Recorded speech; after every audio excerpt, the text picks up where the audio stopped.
শরীয়তে আরেকটি ব্যবসা পদ্ধতি প্রয়োজন দিয়েছেন, সেটা হচ্ছে কি মুরাবাহা। মুরাবাহা কি? আপনার কোন একটা জিনিস দরকার, কিন্তু ওই জিনিসটা ক্রয় করার মতো আপনার টাকা নেই, সামর্থ্য নেই।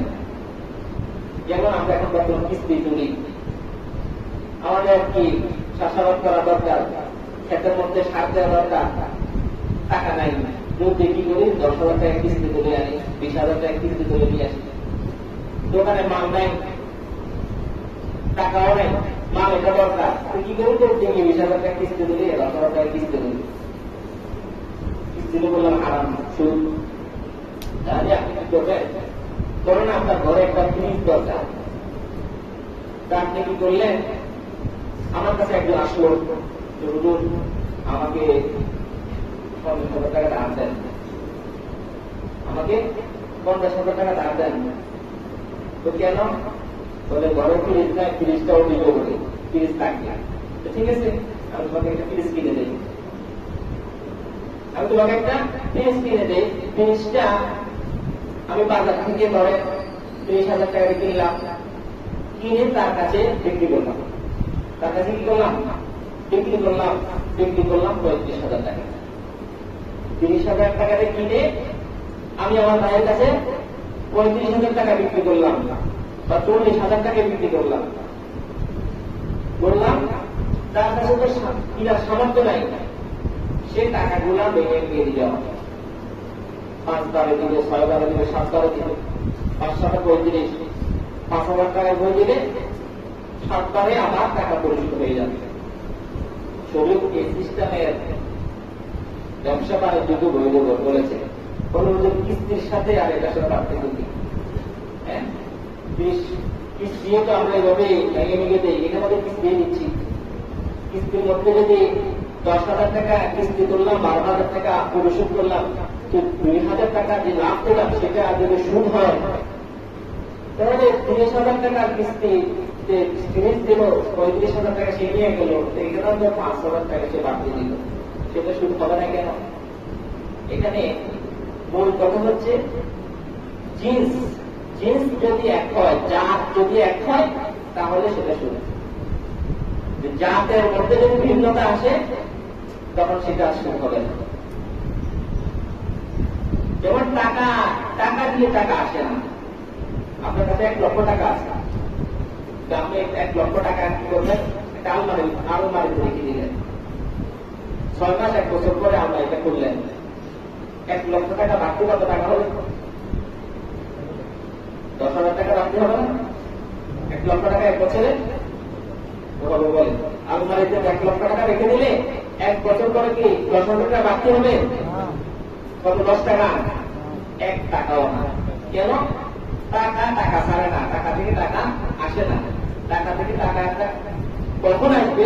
যখন আপনি এই টাকার সাথে আপনার শ্রম দিবেন। এই টাকার সাথে যখন আপনি শ্রম বিনিয়োগ করবেন, শ্রমটা যখন মিশাবেন, তখন এটা থেকে আপনার লাভ আসবে, বেনিফিট আসবে। যখন আপনি ব্যবসা বাণিজ্য করবেন, আদান প্রদান করবেন, আদান প্রদানের মধ্যে কি জিন্স জাত যদি এক হয়, তখন আপনাকে বরাবরই দিতে হবে, সমান সমান দিতে হবে। আর যদি জাত এক কিন্তু আপনার আদান প্রদানের মধ্যে কম বেশ, তাহলে সেটা সুদ। সেটা কি সুদ? বিভিন্ন বিশেষ করে ঈদের মৌসুমে গত ঈদেও বিক্রি হয়েছে টাকা চিটাঙে, নতুন টাকা বিক্রি হয়েছে। আপনারা দেখছেন না? 1,000 টাকার একটা বান্ডিল 1100 টাকা, মানে 1,000 টাকা বিক্রি হচ্ছে, কত? 1100 টাকা, মানে 1,000 টাকা বেশি।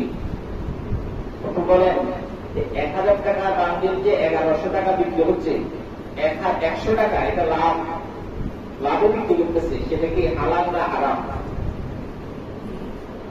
বলেন না। 1,000 টাকা 1100 টাকা দিয়ে বিক্রি করছে, 1,100 টাকা দিয়ে বিক্রি করছে, এটা লাভ হবে? হালাল হবে না হারাম হবে? হারাম। কেন? নতুন যেটা সেটাও টাকা, পুরাতন যেটা সেটাও টাকা, কোনটার জাত এক। যদি জাত এক হয়, তাহলে সমান সমান দিতে হবে, ক্যাশ কম দিলে সেটা শুরু হবে। এখন ধানের সিজন, সামনে ধান লাগাবে কৃষকরা, অনেকের ঘরে গোলাবর্তী ধান, কিন্তু বীজের দাম নাই। যে ধান চারার উপর ওই ধান নাই, কিন্তু গোলাবর্তী ধান আছে। গোলাবর্তী ধান তো রোপণ করলে হয়ে যাবে না, এটা মধ্যে একটু মডিফাই করা লাগে বা জাত নির্ণয় করা লাগে। আপনি চিন্তা করলেন আবার নর্মাল দাম যেটা সেটার দাম আর বীজ দাম যেটা সেটার দাম এক না ভিন্ন, অনেক ভিন্ন না। আপনি চিন্তা করলেন আমি দেড়ারি বা দুয়ারি এমনি দাম দিয়ে নিই, আর তুমি আমাকে একারে দাম দিয়ে দাও, কি বলে এটা হারাল মানে হারাল করো, একটু বুঝবেন, নানা কিছু বলবেন। একারে ধান বীজ ধান যেটা একারি, সেটার মূল্য ধরে 1000 টাকা একারি, আর আপনার নর্মাল দাম যেটা এটা একারি মূল্য ধরে 500 টাকা। তো দুনিয়ারি নর্মাল দামের মূল্য 1000 টাকা, আর একারি বীজ ধানের দাম 1000 টাকা। তাহলে আপনি দুনিয়ারি দিলেন আর আমি একারে দিয়ে বরাবর হয়ে যাচ্ছে না? এটা হারাম না হারাম? শরীর করতেছেন এটা হারাম। কেন?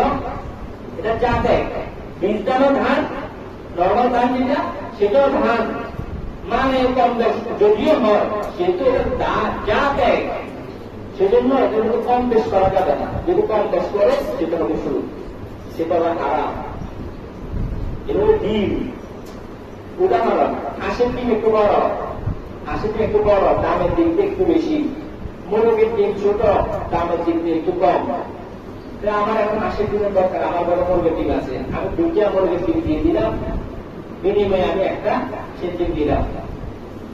জায়েজ না না জায়েজ? হারাম না হারাম? শরীর বলছে হারাম। কেন? ডিম এটা বড় হইতে পারে, এটা ছোট হইতে পারে, এটার দাম বেশি হতে পারে, এটার দাম কম হইতে পারে, কিন্তু জাত তো এক। মুরগের তো ডিম, হাঁসের তো ডিম, ছোটটাও ডিম, বড়টাও ডিম। যদি আপনি নিজের মধ্যে যদি আদান প্রদান করেন, তাহলে আপনাকে বরাবরই করতে হবে।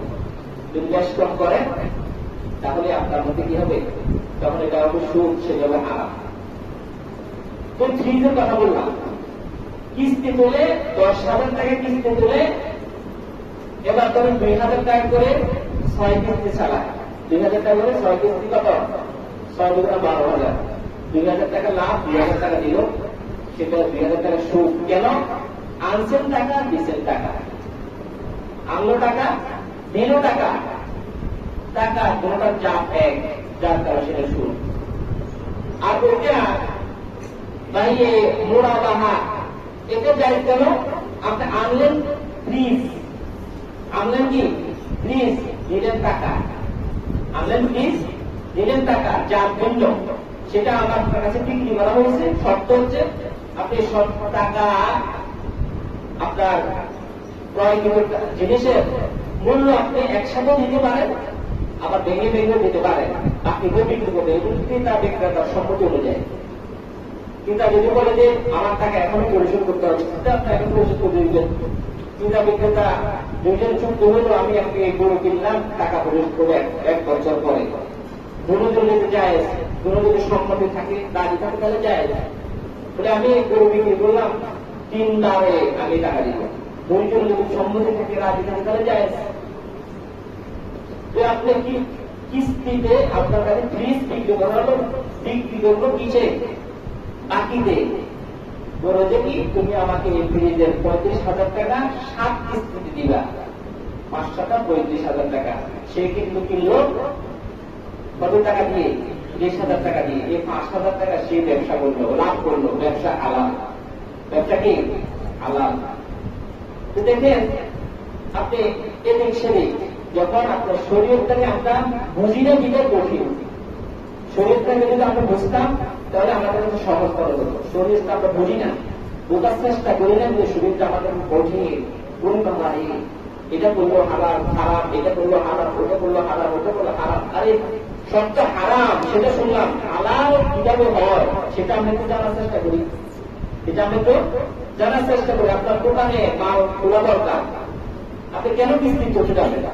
আপনি কেন এনজিও সংস্থার কাছে ঋণ প্রস্তাব করতে যাবেন?